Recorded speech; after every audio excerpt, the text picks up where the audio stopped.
नमस्कार, मेरा नाम निकेश कुमार, आपका हमारे YouTube चैनल पे स्वागत है। हमारा उद्देश्य है कि कक्षा 10th जो है उसका पूरा सिलेबस कवर करना और उसके अंदर जो हमारा पहला अध्याय है वैदिक गणित, उसको हम बाद में पढ़ते हैं। पहले हमारा जो द्वितीय अध्याय है, सेकंड चैप्टर है, वो हमारा रियल नंबर है, वास्तविक संख्या। तो आज हम पढ़ते हैं वास्तविक संख्याएं क्या होती है। तो वास्तविक संख्या पढ़ने से पहले हम थोड़ा पढ़ते हैं कि प्राकृत संख्याएं, पूर्ण संख्याएं, पूर्णांक संख्याएं, परिमेय और अपरिमेय संख्याएं क्या होती है, क्योंकि उन्हीं का जो मिक्सर होता है वही होती है रियल नंबर, वास्तविक संख्या होती है। तो हम पढ़ते हैं पहले क्या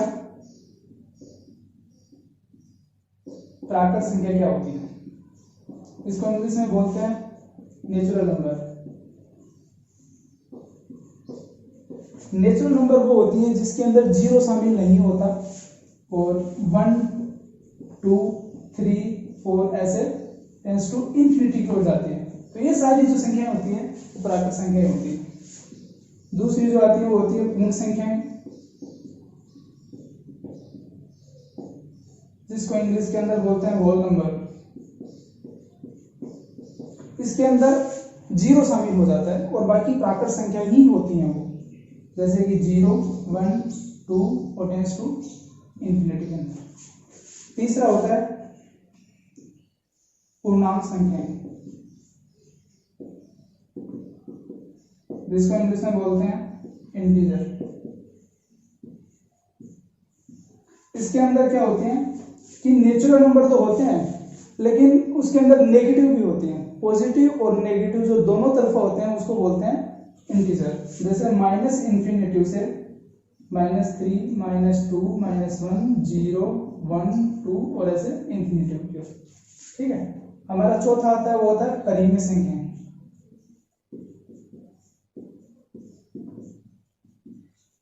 जिसको इंग्लिश में बोलते हैं रेशनल नंबर।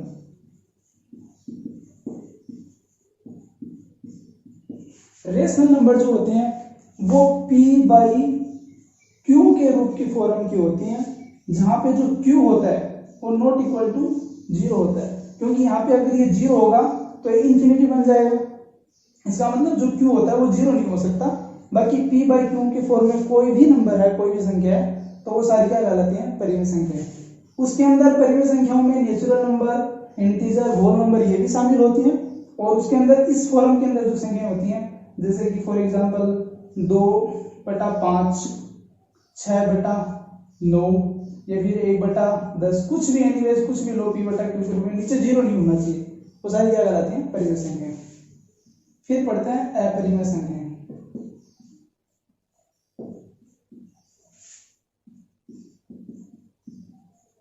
इसको इंग्लिश में बोलते हैं इरेशनल नंबर।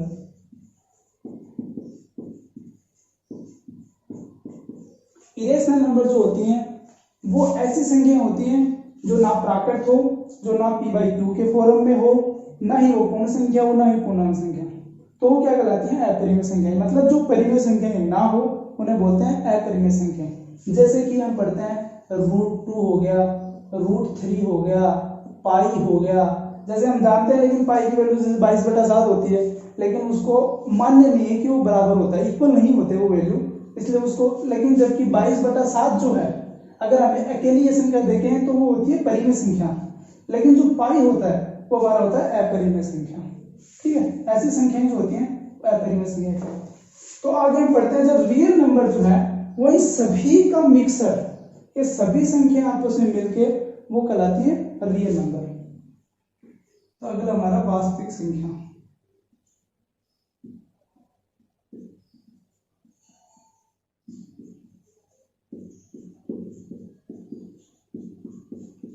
इसको बोलते हैं इसमें रियल नंबर।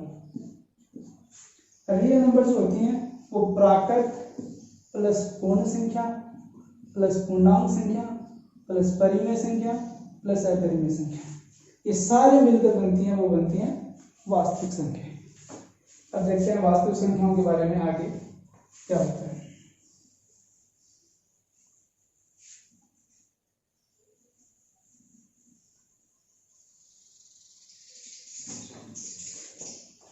अब देखिए नेचुरल नंबर जो होता है उसको डिनोट करते हैं n से। ये सबसेट होता है होल नंबर, पूर्ण संख्या। पूर्ण संख्या जो होती है वो सबसेट होती है किसके, इंटीजर। इंटीजर्स को डिनोट करते हैं आई से। ये सबसेट होती है रेशनल नंबर की।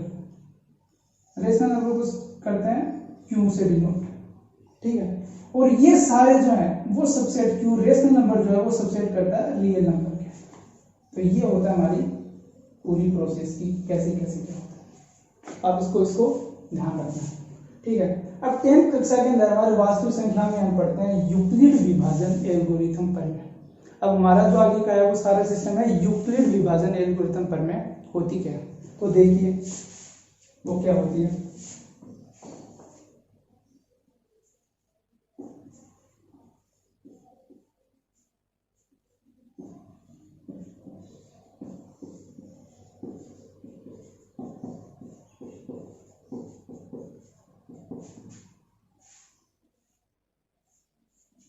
यूक्लिड विभाजन परिमेय जो है वो कहती है कि हम कोई भी दो रियल नंबर लेते हैं जो कि जीरो ना हो, मतलब कोई भी ए और बी जो कि क्या ना हो, जीरो ना हो, कोई भी अशून्य वास्तविक संख्याएं लेते हैं और कोई भी क्यू अद्वितीय दूसरी रियल नंबर क्यू और आर ऐसा लेते हैं कि क्या हो जाए, ए बराबर बी क्यू प्लस आर हो जाए, जहां पे जो आर है वो zero less than equal R less than क्या होगा, बी होगा। ये जो है वो हमारी क्या है, यूक्लिड विभाजन पर।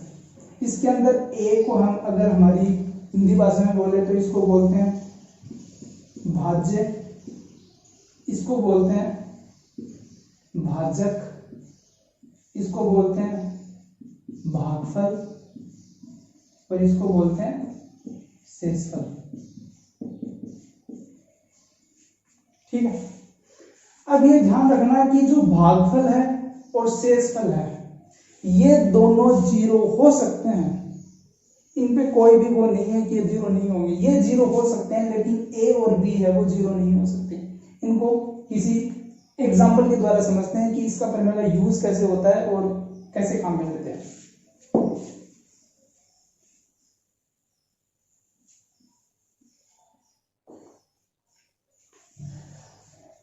तो हमारा पहला एग्जाम्पल है कि दर्शाइए कि कोई भी धनात्मक पूर्णांक, दर्शाना है कि कोई भी धनात्मक पूर्णांक 3q या 3q प्लस 1 या 3q प्लस 2 के रूप में लिखा जा सकता है, जहां q कोई पूर्णांक है,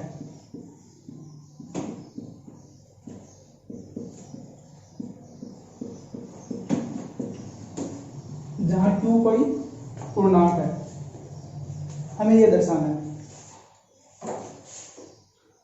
तो हम क्या करेंगे, हम यूक्लिड विभाजन एल्गोरिथम पर इसका उपयोग करेंगे। तो देखिए हमारी यूक्लिड विभाजन परिमेय क्या होती है, a बराबर बी क्यू प्लस आर होती है। अब देखिए हमारे पास क्या दे रखा है, क्यों कोई पूर्णांक है, तो ये जो 3 है ये हमारा क्या है, ये b है, तो b इक्वल टू क्या हो गया 3, मतलब हमें क्या लिखना है, a is equal to 3q plus R. अब हमारे पास एक शर्त होती है कि जो r होता है वो क्या होता है, 0 लेस देन इक्वल b, मतलब 0 less than equal r less than b की वैल्यू क्या है 3, मतलब r जो होगा वो इसके अंदर होगा, इस इंटरवल में होगा। तो मतलब हमारे पास शर्त क्या क्या है, r क्या क्या हो सकता है, r 0 हो सकता है, r 1 हो सकता है, 2 हो सकता है, 3 नहीं हो सकता क्योंकि यहाँ पे इक्वल नहीं है। तो r बराबर अगर 0 होता है तो हमारा a इक्वल टू क्या होता है 3q, अगर r इक्वल टू 1 होता है तो a इक्वल टू क्या होता है 3q प्लस 1, और अगर 2 होता है तो क्या होता है 3q प्लस। तो देखिए हमें क्या पूछा था कि अगर कोई भी इसका उपयोग करें तो क्या 3q प्लस 1 और 3q प्लस 2 के रूप में हो सकता है जहाँ पे q कोई पूर्ण हो। तो हाँ हम कहेंगे यूक्लिड विभाजन परिमेय का प्रयोग करके कि हाँ 3q प्लस 1 और 3q प्लस 2 के रूप में हो सकता है जहाँ पे q कोई पूर्णांक हो। ठीक है, आई होप आपको समझ में आया होगा। अब कुछ एक दो एग्जाम्पल और करते हैं।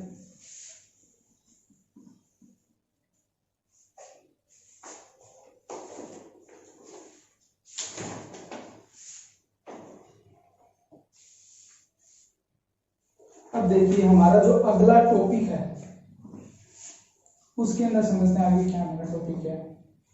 आगे जो नेक्स्ट टॉपिक है वो है यूक्लिड विभाजन एल्गोरिथम विधि।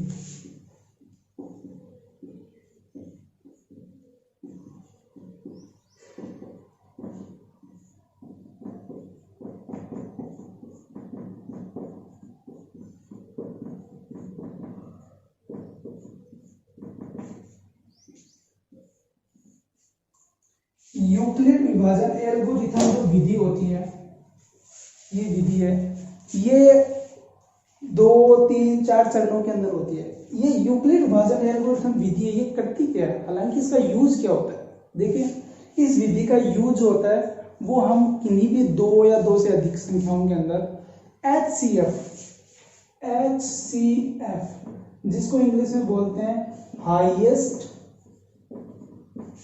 कॉमन फैक्टर और हिंदी में बोलते हैं महत्तम समापवर्त्य।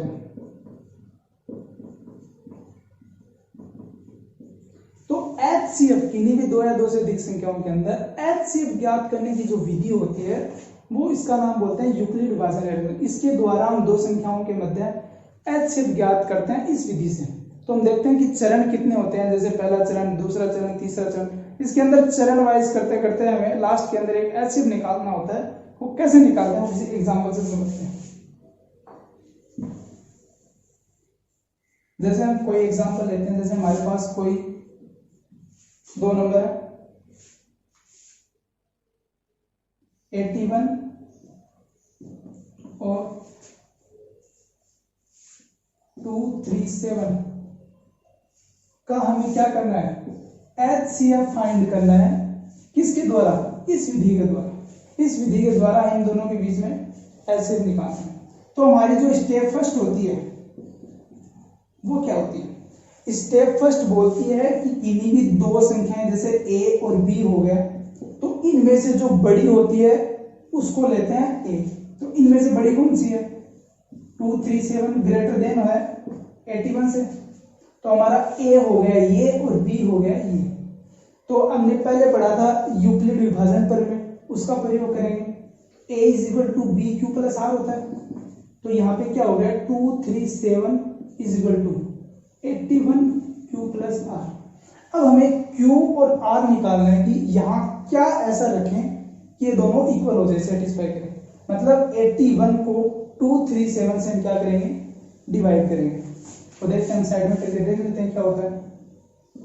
237 को 81 से डिवाइड करते हैं।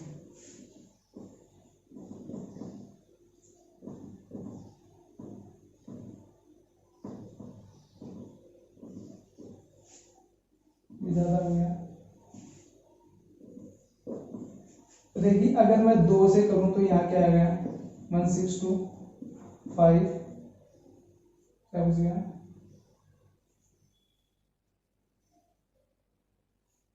75 बच गया। ठीक है, तो इसको मैं क्या लिख सकता हूँ, 81 इंटू 2 प्लस 75। ये शेषफल होता है, ये क्या हमारे क्या भागफल है, तो इसको मैं ऐसे लिख सकता हूँ। ठीक है, अब हमारे पास इस विभाजन, इस विधि का मतलब क्या होता है, इस विधि का यूज करते हैं कि जब तक हमारे पास शेषफल जो होता है वो 0 ना आए तब तक हम HCF ज्ञात नहीं कर सकते। तो हमारा मकसद क्या है, हमारा मकसद है इस R को क्या बनाना है, 0 बनाना है। तो इसके लिए हम स्टेप सेकंड में जाते हैं। स्टेप सेकंड हमारी क्या कहती है, स्टेप सेकंड कहती है कि ये जो भागफल है, भागफल सॉरी, ये जो हमारा भाजक है इसको लेंगे और इस शेषफल को लेंगे। यहाँ पे दोनों में से ज्यादा कौन सा है, 81। यहाँ रखते हैं 81, यहाँ रखते हैं 75 और फिर से हमारे क्या आ गया, Q प्लस आर। फिर से हमें वही करना है, क्या करना है, तो देखिए Q इजिकल टू क्या आएगा, 1 प्लस शेषफल कितना बचेगा, 6 बचेगा। फिर से 6 जो है शेषफल हमारा क्या नहीं आया, 0 नहीं आया। तो हम अगली स्टेप में जाते हैं, स्टेप नंबर 3 के अंदर।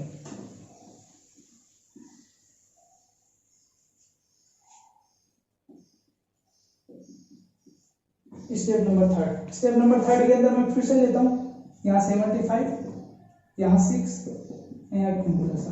फिर से मैं देखता हूँ कि हमारा भागफल क्या आएगा, तो हम एक साइड में भाग देके देख लेते हैं।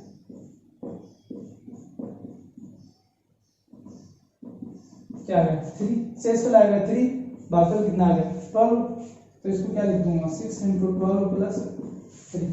फिर से हमारा क्या नहीं है, शेषफल 0 नहीं है, हम रुकेंगे नहीं, जितनी स्टेप होती है होने दो, हम चलते रहेंगे, देखते हैं कहाँ जाके शेषफल जो है 0 बनता है। स्टेप नंबर 4 क्या आएगा 6, इधर आएगा 3, 2 + 0। देखिए यहाँ पे हमारा जो शेषफल है वो क्या बन जाता है, आखिर में 0 बन जाता है। तो जब हमारा शेषफल क्या आ जाए 0 आ जाए, तब हम देखते हैं हमारा ये क्या है भाजक, ये क्या है भागफल। तो हमारा जो भाजक होता है वही हमारा क्या होता है एचसीएफ होता है। तो हमारा जब 0 बन जाए शेषफल, तो हमारे पास जो भाजक बचता है लास्ट स्टेप में, जो भाजक होता है वही हमारा क्या होता है एचसीएफ। तो इस तरह विभिन्न चरणों के द्वारा हमारा एचसीएफ निकालने की जो प्रक्रिया है, प्रोसेस है, विधि है, उसी का नाम है यूक्लिड विभाजन एल्गोरिथम विधि। इस विधि के द्वारा हम किन्हीं भी दो संख्याओं का या उनसे ज्यादा संख्याओं का एचसीएफ निकाल सकते हैं। तो आई होप बच्चों आपको ये रियल नंबर के द्वारा जो यूक्लिड विभाजन एल्गोरिथम प्रमेय है, जो विधि है एचसीएफ निकालने की, ये सारा आपको समझ में आया होगा। अगर आपको अच्छा लगा है तो ये वीडियो को अपने दोस्तों के साथ शेयर कीजिए, और अगर पसंद आई है तो लाइक कीजिए और हमारे चैनल को सब्सक्राइब कीजिए। अगर आपको फिर भी कोई दिक्कत आती है, कोई क्यूरी आती है, तो आप हमें कमेंट बॉक्स के अंदर कमेंट करके कोई भी चीज़ है वो पूछ सकते हैं, और अगर फिर भी कोई दिक्कत है तो हम बता दें। Okay, thank you so much.